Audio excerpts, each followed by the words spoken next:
Hare Hare, Hare Rama, Hare Rama, Rama Rama, Hare Hare, Hare Krishna, Krishna Krishna Krishna, Hare Hare.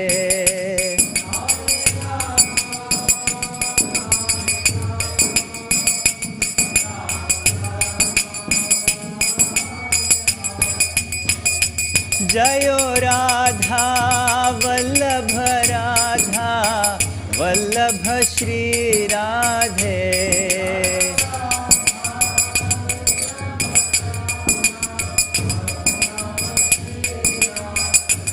जयो कृष्ण बलराम कृष्ण बलराम कृष्ण बलराम, जयो कृष्ण बलराम।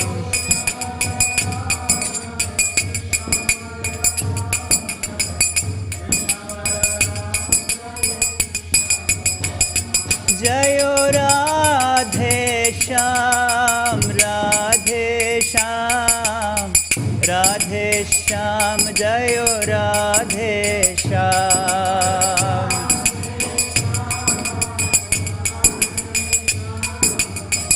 राधे श्याम जयो राधे श्याम, जयो जयो प्रभुपाद प्रभुपाद प्रभुपाद, जयो जयो प्रभुपाद।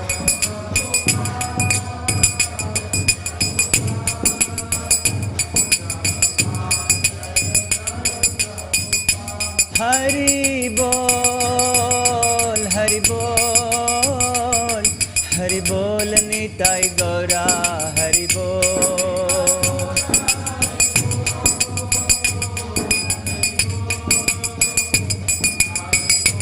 निताई गौरा हरि बोल। निताई गौर प्रेमानंदे हरि। जय ओम विष्णुपाद परमहंस परिव्रजकाचार्य अष्टोत्तर शत Shri Shrimad His Divine Grace A.C. Bhaktivedanta Swami Srila Prabhupada की जय। अनंत कोटि वैष्णव वृंद की जय। ग्रंथराज श्रीमद् भागवतम की जय। निताय गौर प्रेमानंदे Hari. All glories to the assembled devotees, all glories to the assembled devotees, all glories to the assembled devotees, all glories to Shri Shri Guru and Gauranga, all glories to His Divine Grace Srila Prabhupada की जय। नमो ओम विष्णुपादाय कृष्ण प्रेष्ठाय भूतले श्रीमते भक्तिवेदांत स्वामी निति नामिने, नमस्ते सारस्वती वाणी प्रचारिणी निर्विशेष शून्यवादी पाश्चात्य देशतारिणी।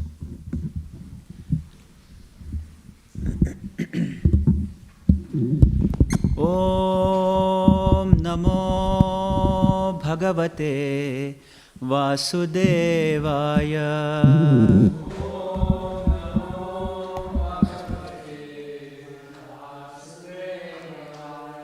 ओम नमो भगवते वासुदेवाय।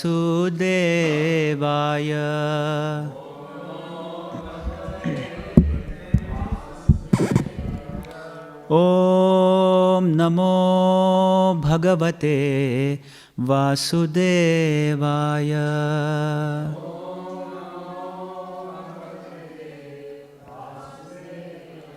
नारायणं नमस्कृत्य नरं चैव नरोत्तमं, देवीं सरस्वतीं व्यासं ततो जयमुदीरयेत्। नष्टप्रायेषु अभद्रेषु नित्यं भागवत सेवया, भगवतिरुत्तमश्लोके भक्तिर्भवति नैष्ठिकी। कृष्णाय वासुदेवाय देवकी नंदनाय च नंदगोपकुमाराय गोविंदाय नमो नमः। Hare Krishna. Welcome all of you for today's discussion of Śrīmad Bhāgavatam. We are reading from Canto 6, Chapter 14, titled as King Chitraketu's Lamentation. And we are doing 55. Nahi kramasched iha mrityu janmanoh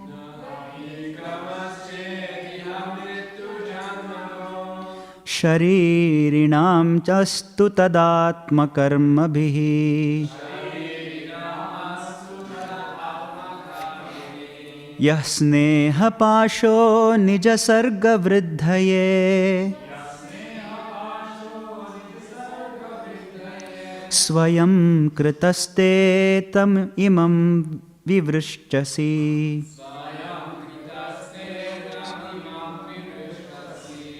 Nahi kramasched iha mrityu janmanoh Sharirinamastu tadatma karmabhihi Yasneha pasho nija sarga vridhaye Swayam kritaste tamimam vivricchasi Nahi kramaschediha mrityu janmanoh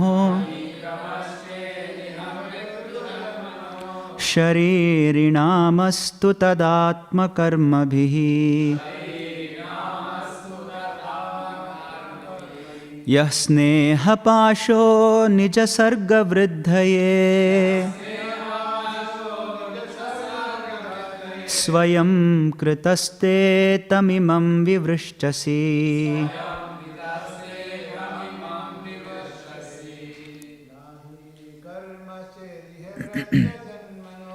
Nahi kramaschediha mrityu janmanoh Sharirinamastu tadatma karmabhihi Yasneha pasho nija sarga vridhaye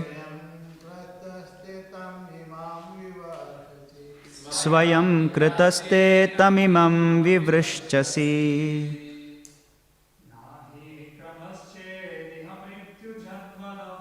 Nahi kramaschediha mrityu janmanoh Sharirinamastu tadatma karmabhihi Yasneha pasho nija sarga vridhaye Swayam kritaste tamimam vivrishchasi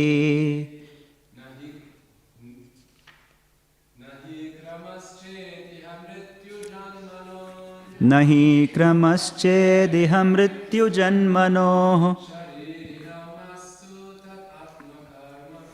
Sharirinamastu tadatma karmabhihi Yasneha pasho nija sarga vridhaye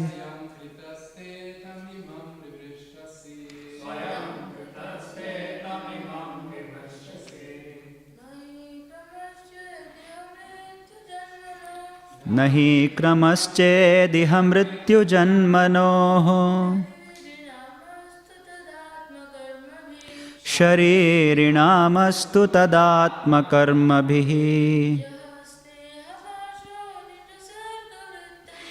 Yasneha pasho nija sarga vridhaye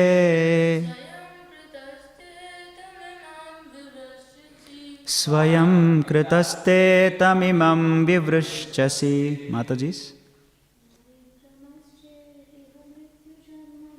Nahi kramaschediha mrityu janmanoh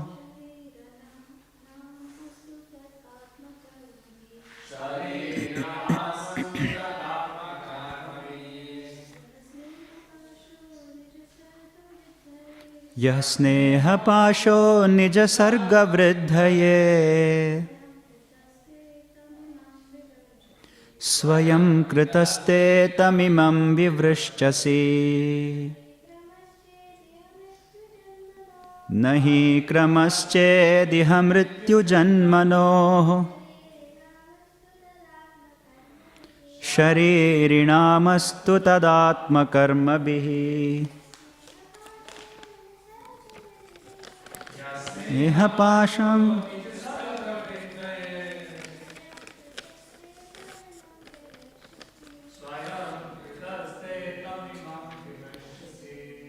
Word to word meaning. Na, not. He, indeed. Kramaha, chronological order. Chet, if. Iha, in this material world. Mrityu, of death. Janmanoho, and of birth. Sharirinam, of the conditioned souls who have accepted material bodies. Astu, let it be. Tat, that. Atma karma bhi, by the results of one's karma, fruitive activities. Yaha, that which. Sneha pashaha, bondage of affection. Nijasarga, your own creation. Vriddhaye, to increase. Swayam, personally. Kritaha, made. Te, by you. Tam, that. Imam, this. Vivrishchasi, you are cutting. Translation and purport by His Divine Grace, Srila Prabhupada ki jai. My Lord, you may say that there is no law that a father must die in the lifetime of his son, and that a son must be born in the lifetime of his father, since everyone lives and dies according to his own fruitive activity. However, if fruitive activity is so strong that birth and death depend upon it, there is no need of a controller or God. Again, if you say that a controller is needed because the material energy does not have the power to act, one may answer that if the bonds of affection you have created are disturbed by fruitive action, no one will raise children with affection. Instead, everyone will cruelly neglect his children. Since you have cut the bonds of affection that compel a parent to raise his child, you appear inexperienced and unintelligent. Purport. As stated in the Brahma Samhita, Karmani nirdahati kintu cha bhakti bhajam. One who has taken to Krishna consciousness, devotional service is not affected by results of karma. In this verse, karma has been stressed on the basis of karma mimamsa philosophy, which says that one must act according to his karma and that a supreme controller must give the results of karma. The subtle laws of karma, which are controlled by the Supreme, cannot be understood by ordinary conditioned souls. Therefore, Krishna says that one who can understand him and how he is acting, controlling everything by subtle laws, immediately becomes freed from by his grace. That is the statement of Brahma Samhita. Karmani nirdahati kintu cha bhakti bhajam. One should take to devotional service without reservations and surrender everything to the supreme will of the Lord. That will make one happy in this life and the next. Om ajnanatimirandhasya jnananjanashalakaya chakshurunmilitam yena tasmai shri gurave namaha. Shri Chaitanya Manobhishtam Sthapitam Yena Bhutale Swayam Rupa Kada Mahyam Dadati Swapadantikam Vandeham Shri Guru Shri Yuta Padakamalam Shri Gurun Vaishna Vamscha Shri Rupam Sagrajatam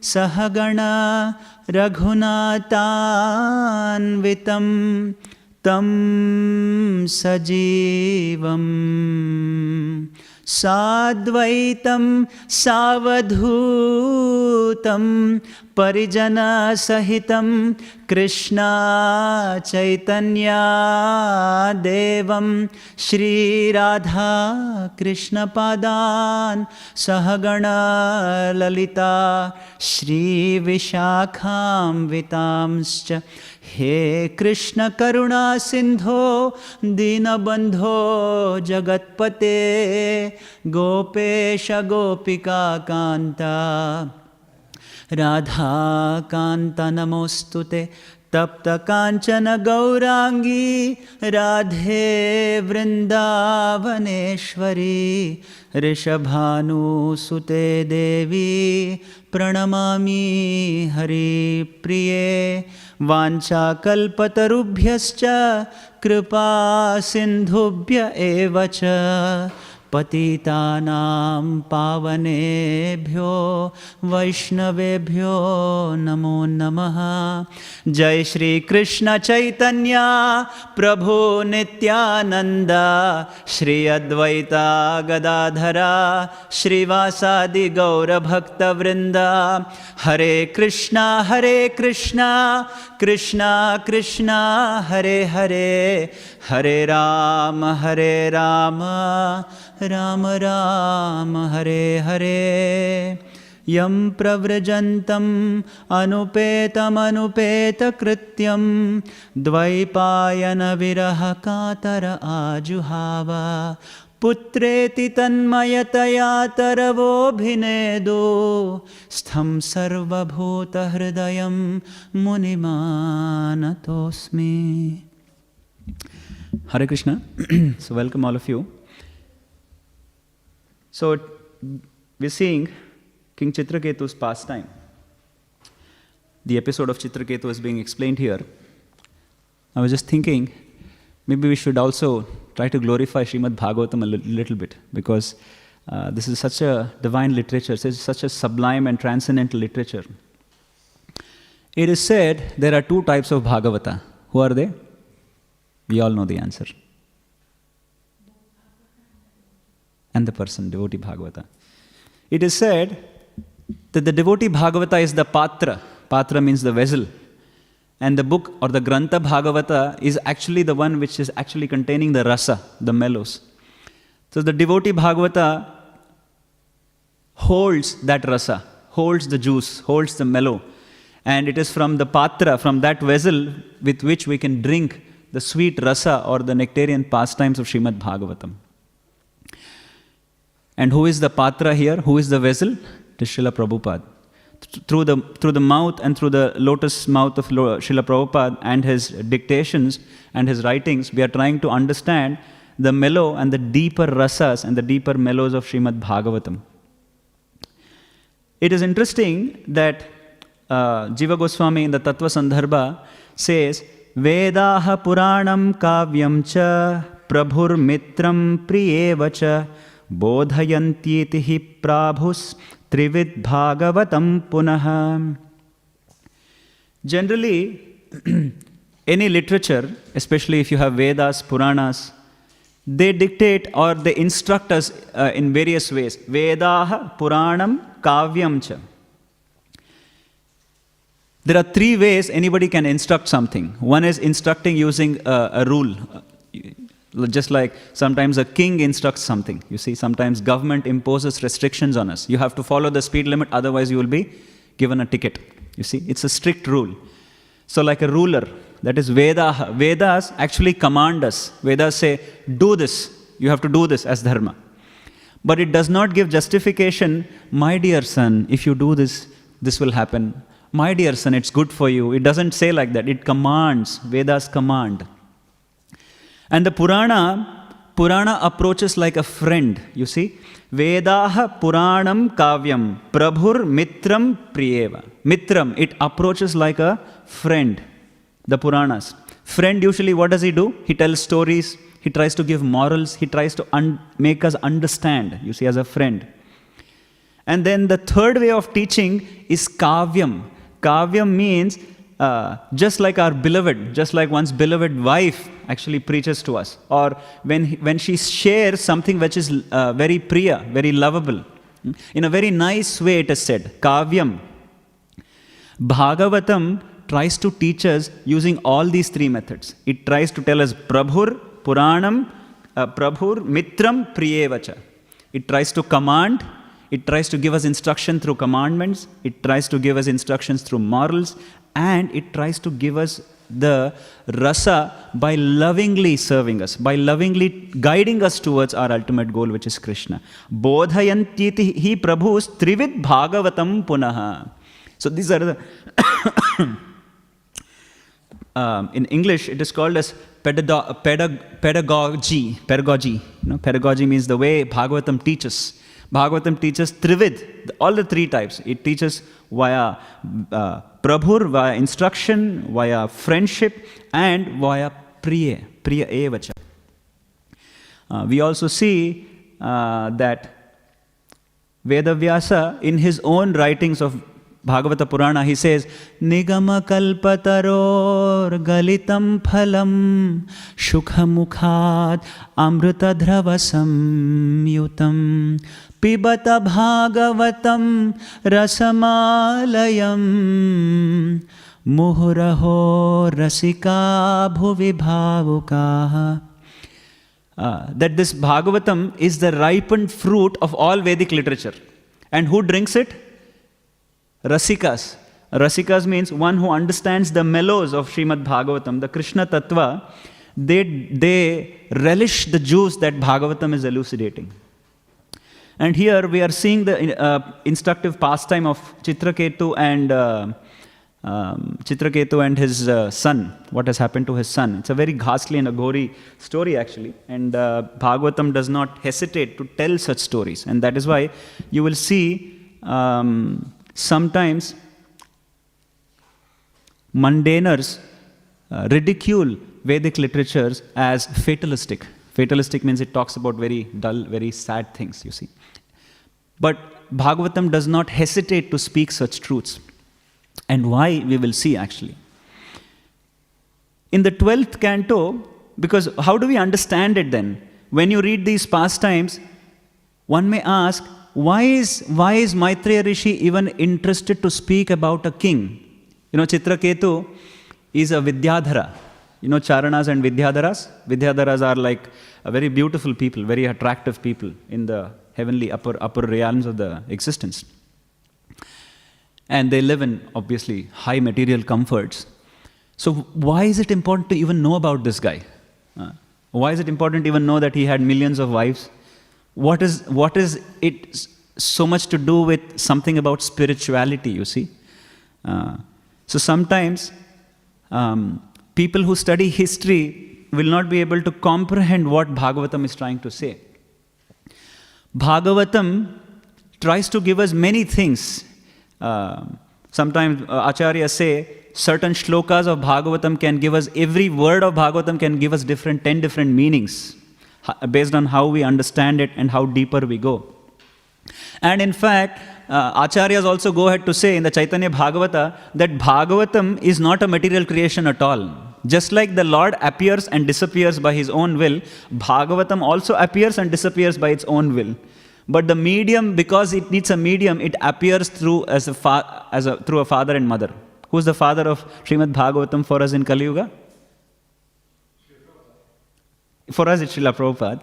But for general masses it is Veda Vyasa, because Vyasadeva wrote it. You see, it appeared through Veda Vyasa's intuition. The intuitional flashes that the devotee gets, this is what it is. It is just not blind intuition, it is the intuition that is deeply connected with the Supreme Lord. And this is what the Ten Commandments were also. It was his intuition that he was able to connect to the Lord that we see. In the 12th canto, Shukadeva Goswami or Shukacharya says, Katha imaste katitha mahiyasham vitaya lokeshu yashah pareyusham vignana vairagya vivakshaya vibho vacho vibhutir natu paramarthyam. Śrīmad or Shukadeva Goswami is saying to Parikshit Maharaj in the 12th canto that I have told you so many stories. See, he tells about Bharata, he tells about Chitraketu, he tells about Prachina Barhi. You all know about Prachina Barhi, which we read in the 4th canto. Do not think that these stories themselves are Paramarthyam. Paramarthyam means that is which is transcendental, which is liberating, or which is the most essential. That is not Paramarthyam. Don't take the stories in the literal sense.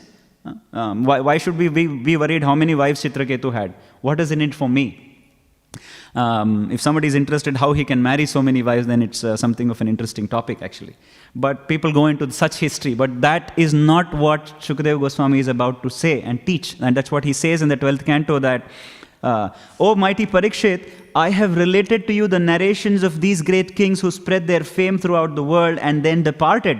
My real purpose was to teach transcendental knowledge and renunciation. Stories of kings lend power and opulence to these narrations, but do not in themselves constitute the ultimate aspect of knowledge.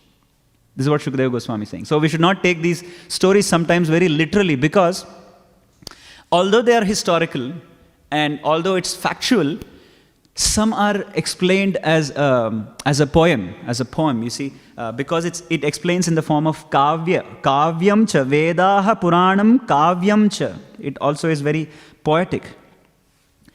What is interesting in this section of Śrīmad Bhāgavatam is what canto is this? 6th canto. And 6 comes where in Bhagavatam?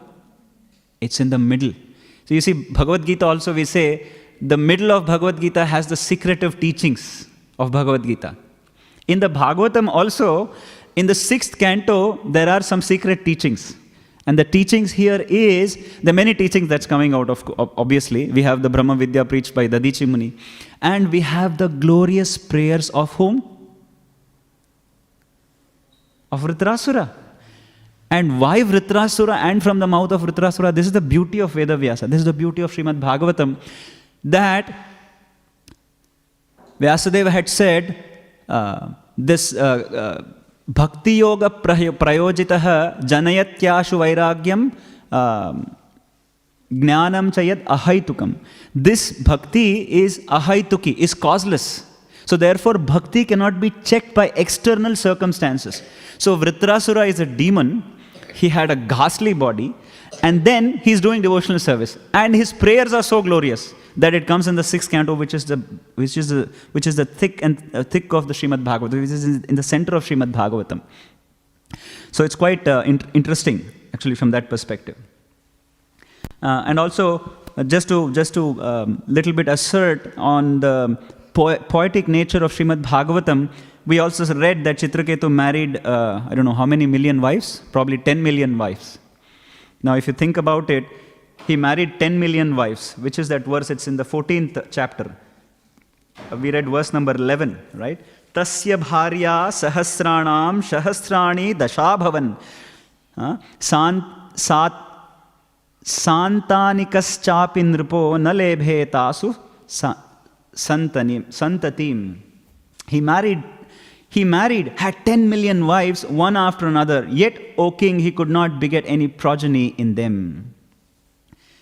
Now, this 10 million wives, the word that is used in the shloka is sahasranam bharya. Bharya means wife. Bharya, again, wife, duhitra, bharya, bharvi. There are so many adjectives that a wife is denoted as, and all of these words have different connotations and etymology behind them. Bharya means one who sustains the family. Bharini. So, or Daru. Daru also is wife. So here, sahasranam, sahasrani, dasha means literally tens and thousands of wives. Now, if you really calculate, if he had to marry 10 million wives, even if he takes 1 day to marry one, he needs 10 million days to marry 10 million wives. So what's his lifespan? Think about it. Okay, then probably he's marrying a wife every minute or every day or every hour, you see. Then somebody asked Chitraketu, excuse me, sir, what do you do for a living?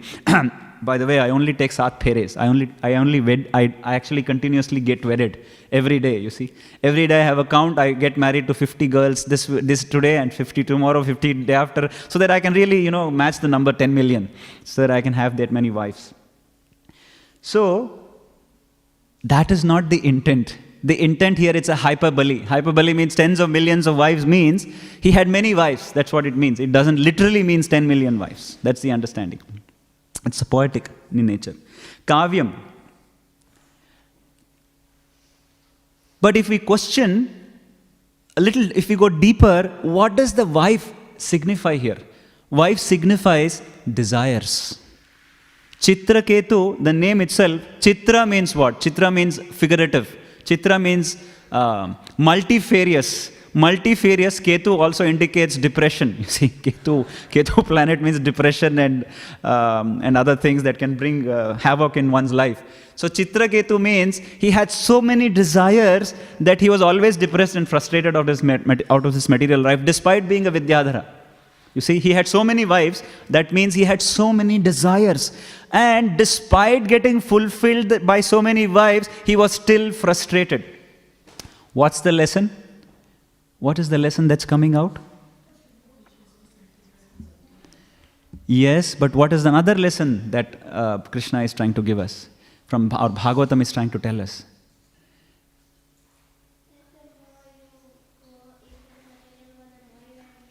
Correct. That is the futility of this material existence. That one can never ever be happy in this material world. When we read in storybooks, they lived happily ever after. That's only after that page. When part 2 of the book comes, you will see the problem. You see, it starts with a problem only. So never trust those storybooks. They are only storybooks. They are only fables. So here, Chitraketu, who was king of the Vidyadharas, he was morose. So Maitreya Rishi is trying to tell us the futility of this material existence. So in this case, Chitraketu, despite being married to so many wives, he had still unfulfilled desires. Now he had no son. When he had a son, his son passed away, and he had another frustration now, that what do I do without a son? Now, coming to this verse, if you read the translation in the verse, actually you will see that there is no relation to the translation and the verse in one sense, because Prabhupada writes such an elaborate translation, but the translation is coming from Vishwanath Chakravarti Thakura's commentary. The queen is speaking in a very delirious state, because we know this is a very painful episode going through the king and the queen. Chitraketu and his queen, they're going through a very painful episode. Losing one's son or a child is definitely very painful. And a parent who's lost a child only can comprehend this pain, because it's very painful. Even if our children are injured a little bit, we get so much pain, we are worried. But if somebody's lost their son, especially a grown-up son or a child, it's very, very painful. And the way the queen is speaking, she's speaking in a very delirious condition here. And she's saying, Nahi karmanas chediham mrityu janmanoho sharirinam astu tad atma karma bhi. If karma is what dictates all our life, how come my son who was so young, because up to 14, karmas don't take place. You see, if a child commits mistakes, it's not accounted for. Is it not? Only until you're 14. But probably Kali Yuga, it's 12. Or probably 11. So, she's in a delirious condition stating, what is the sin that my son did, or what is the fruitive activity that we are going through that you have taken away our son? And she also says, Yas neha pasho nija sarga vriddhahe. It is only because of you, Krishna, that you get us attached. Because you wanted to increase the population. That was also your desire. And because of your desire, you increase the bondage between a son and a child and a parent. And now you also come and say, Vivrishchasi, Swayam kritaste tam imam vivrishchasi. Now you have come back again, you have cut the bondage. So on one hand, you are increasing the bondage between the parent, and on the other hand, you come and cut or snap that tie by giving us so much shoka, but giving us so much pain. Why do you do this? And therefore, Prabhupada ends the translation saying, you appear to be inexperienced and unintelligent. So she's blaming Krishna that your creation is unintelligent. You're an unintelligent creator and you're inexperienced. Of course, it's a pain that is coming out. She doesn't literally mean it. But Prabhupada says in the purport that this example that the queen is giving is coming from Karma Mimamsa philosophy. In the Bharatiya, in the Vedic culture, there are called something, there's called as something called as Shad Darshanas. Darshanas means the seer of the truth. The truth was generally seen in 6 different ways. Generally, if you see the entire Vedic study or the truth seekers were seeing the truth in 6 different ways, which is even prevalent even today. So they are they are basically Sankhya, Yoga, Nyaya, Mimamsa, Vedanta, and Vaisheshika. So there are 6, they are called as Shad Darshanas. Among them is called as, there are 2. Vedanta is what comes from Vedavyasa. Yoga comes from Patanjali. And Mimamsa, there was a section of seekers who called themselves as Mimamsakas, or Purva Mimamsaka, or Karma Mimamsaka. What they used to say is whatever happens in life is your own doing. There's no need of a controller. Whatever you do, you will face the consequence.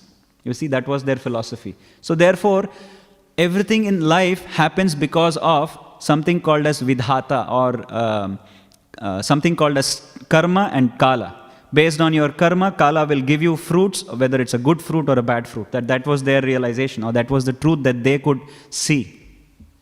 So Prabhupada writes here, the queen here is speaking as if from a Karma Mimamsa perspective, that Yaha nahi karmanas ched iha mrityu janmanoho. Because generally, it is very human nature, if something bad happens to us, we think, what was the reason that this happened to me? But generally, humans think like this only when something bad happens to them. Humans do not think when something good happens to them. Why did I get so many millions of dollars? They won't think like that. They think, I was actually eligible to get that much, so therefore I got it. They think they are capable of it. They think they are eligible of it. But when they get distressed, they won't say that I'm eligible because for this, so that I got the distress, you see. So this is Karma Mimamsa philosophy. And generally it's human nature to question the cause, especially the cause of distress. So here she's questioning the cause of her distress now in a very delirious state. So time and again, the queen is, we see Śrīmad Bhāgavatam elucidates this. And one of the other lessons that Bhāgavatam is teaching here is the Nivritti mark. That the futility of this material play, the existence in this material world is so horrible that one should not get attached to anything in this material world. But at the same time, she's questioning that, but at the same time, I have to raise children. So I still have to get attached. There needs to be affection. So what is that you want me to do, Krishna? Do you want me to get attached and nurture my children, or be detached and don't worry and become irresponsible and don't bring up my children? You see, that's what she's going through, the duality of this material existence. Dvandva. And Krishna tells this in the Bhagavad Gita. Matra sparshastu kaunteya sitoshna sukha dukkadaha agama apayino nityas anityas tam stitikshasva bharatam. Krishna is saying this material world is bound to have this dvandva. Dvandva means what? Dvandva mohena bharata. Dvandva means duality. Duality means there is always happiness and distress. This place is like this. This is designed like that. But as humans, we always want one thing, and that too only happiness, you see. Therefore, we are seeking advandva. Dvandva, dvandva. We are seeking advandva. That is, we want only one type of pleasure, which is pleasure. One type only. And therefore, Krishna says, if you are in this material world, you have to titikshava. That is one of the qualities of the devotee. Titikshava karunikaha. So you have to learn to tolerate it, Krishna says that. So in this episode, there are many lessons that is coming out. But we also learn a very, very critical and a very important lesson. We saw that Chitraketu didn't have any sons. And when he had a son, he kind of got attached to the son. And of course, because he's playing 3 roles here. He's playing the role of a king, he's playing the role of a husband, and he's playing the role of a father, you see. So therefore, the king needs a progeny, the father wanted a son, and the husband obviously had many wives. So therefore, only when the question of husband comes, that is the only place where he was probably committing a mistake, because he was not giving his time to the 10 million wives. But of course, it is not only because of the son, it is because generally you can't give time to 10 million wives, because he was a king. Otherwise, he will spend all the time giving time to his wives, you see. So, one very important lesson that comes out here is, just think about it. If we think Chitraketu committed a mistake by ignoring his wives, the wives who had not given him a progeny, what is the cost of that mistake? What is the cost of that mistake? What did he lose because of that mistake? He lost his son. What did he gain because of that mistake? He got liberated, isn't it? Didn't he get liberated? Think about it. Now the queens of Chitraketu committed a mistake. What was the cost of their mistake? They committed murder. They committed murder of a child. You see? They committed murder of a child. So, when we read in the Bhagavad Gita, Daivasura Sampada, divine and demoniac nature, it is very natural that a jiva commits mistakes. Natural for a jiva to commit mistakes. But a sattvika jiva, a jiva who is not duplicitous by nature, he also commits mistakes. But his mistakes are not coming out of jealousy or envy or duplicitousness. That we have to understand. Chitraketu's natural affection to the son was not a mistake against the wives, because generally bharyaha means one who maintains the family, one who sustains the family. Did the wives act as bharya here? No, they destroyed his family. Generally, wife or bharya means one who loves. We could have also understood that the wives could have participated in the happiness of the husband to say, oh, we are so fallen that we couldn't have progeny. Let us participate in the happiness of my husband and his wife, so that we all can be happy, because at least he's got one child which we couldn't give him. So this is sacrifice. This is real love. You see, this is real love. But this real love is seldom seen in the material world. And this is why Veda Vyasa or Maitreya Rishi is opening up this chapter to say, even in the Vidyadhara kingdom, they will not have a wife who is bharya. So therefore, Prabhupada writes in the Bhagavad Gita first chapter that people who give poison are called as atatayinaha. Atatayina means one who delivers poison to someone. You see? So therefore, what did the queens do? Because of their envy, they also committed a mistake. But why did they do this mistake? Because they were asuric in nature. That is why they could poison someone, and in this case, a child. Think about the mentality of someone who can poison a child.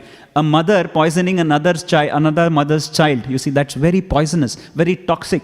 So therefore, Bhagavatam gives this vivid picture to say what envy can do.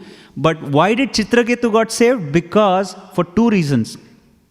When he lost his son, what did he do? What did the queens do? Because for example, if I do not get the love that I desire, so I'm desiring love from my husband, from my wife, from my child. If I do not get the love that I desire, what should I do? I should go and kill him? So this is the demoniac nature. That's what exactly the queens did. They became a servant of their mind. But what did Chitraketu do? There is a lesson that's coming out. What did Chitraketu do? What's the lesson that we can learn? Chitraketu surrendered to the spiritual master, Narada Muni and Angira Muni. So therefore he was saved. He did not succumb to his mind. You see, when he was going through the pain, a natural trait of a devotee or a sattvika, how do you know someone is sattvika? A natural trait of a sattvika bhakta is he will become humble. He will know that Krishna is trying to teach me a very strong lesson through this pain that I'm going through. Krishna is operating on me. You see, Krishna has a monopoly on these operations. in this material world. He does operations like this. And when devotees come to know of such operations, their natural stance is they become humble. They do not surrender to their mind, but they take shelter of the Bhagavatas, the devotee Bhagavatas. And in this case, Chitraketu, we saw that we will see that he takes shelter of Narada Muni and Angira Rishi, who then actually deliver him. So much so that he doesn't get delivered immediately. He has to take birth as the demon, actually. He gets to see the Lord, and then again he is thrown down to the demoniac form, and then he gets exited out. You see? So like that, and then why? Because the Lord thought, well, if I deliver Chitraketu as Chitraketu, people will not remember him. So let me push him down as Vritrasura, and then hear his glorious prayers. The prayers of Vritrasura are so sweet that in the last verse of Vritrasura's prayers, he says, Mamottama shloka janeshu sakhyam samsara chakre brhamatasva karma bihi Tvam mayayatma jadarageheshva asakta chittasya nanata bhuyat.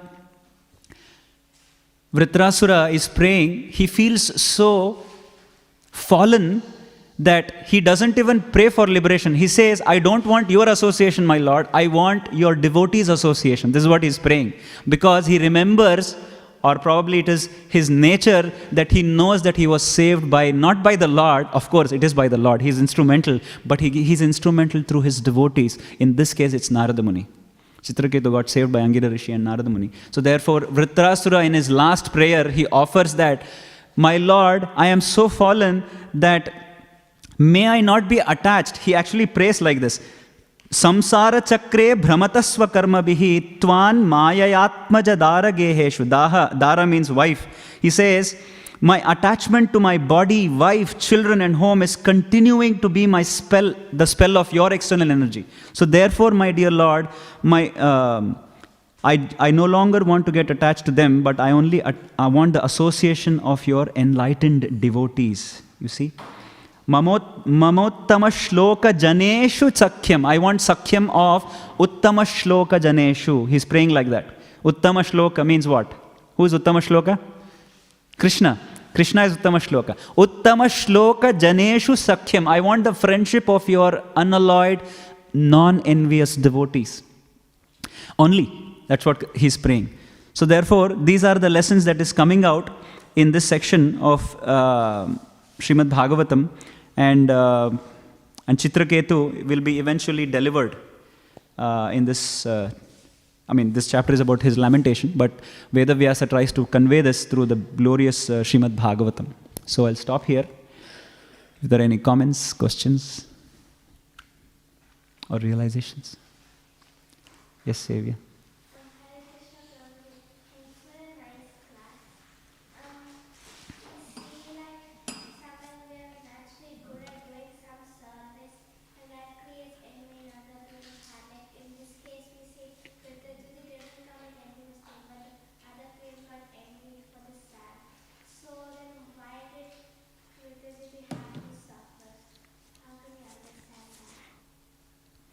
That's the operation that Krishna wants to do. As I said, when Krishna gives problems to Krishna, this material world creates problems for all of us. But the consciousness of a devotee, when he goes through problems, he becomes humble. He becomes more surrendered to Krishna. But a non-devotee or a Kanishta Adhikari gets surrendered to his mind, and he can do havocs like this. So Kritadyuti follows in the footsteps of Chitraketu, right? So because she was protected under the husband. So therefore she was also gifted with a child. But she was also punished by taking away the child from her, you see. She's going through the pain. Of course she's going through the pain, and her pain is incomparable to the pain of the other queens, you see. So in the same way, in our practical life, if we see somebody is envious or jealous with us, we should become even more humble to Krishna. We should be even more sharing. We should even more become dedicated to Krishna. Krishna, please Prahlad Maharaj prays like this. Swastyastu vishwasya khalau prasidatam dhyayanstu bhutani shivam hitodiya manascha bhadram bhajatad adhokshade aveshatam no matirapya haituki hariom. So he prays that there are so many envious people in this world, let everybody's envy be pacified. He prays like that. So we should also follow in the footsteps of Prahlad Maharaj and pray. Pray for everyone. Pray for us, pray for them also, because we are also not devoid of envy. Because envy sometimes some people show envy for certain things, and it could be very natural that we also will show up envy for some things. So envy is inherent as long as we don't get purified. So Krishna puts the devotees through a purificatory process, and we have to take this opportunity. When we see envy in others, we should think, oh, maybe I am seeing my own envy in them. You see, that's how a devotee thinks. A devotee thinks, he's not envious. Actually, I am envious, and I am seeing my shortcoming in him. You see? So if I see somebody, he's envious, so one should meditate that, oh, how is that I can see someone's envy but not mine? Maybe I'm seeing my own envy in him. You see? That's how a devotee can elevate himself, by actually self-introspection. By not seeing someone else's envy, but continuously, we have to be our own competitor. You know what I mean? Not to compete with others, but our own competitor. We should see, have I got rid of envy? No, I should get rid of it. Have I got rid of kama, krodha, lobha, moha, mada, matsarya? All the 6 anarthas. What is the measure I have got? So I have to get out of it. So like that, we have to become our own competitor and try to supersede our own anarthas, actually. Does that answer your question? Thank you. Thank you for a nice question. In fact, if you see, there is a contrast between Chitraketu and King Kulashekara. He was also a king. He also had queens.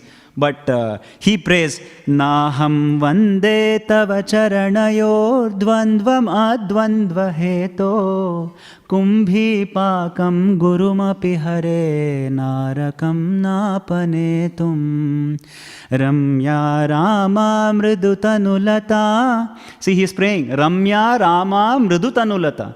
I do not want the association of women. He's praying like that. But Chitraketu had so much association of women, and he still was frustrated. So this is the difference which we see.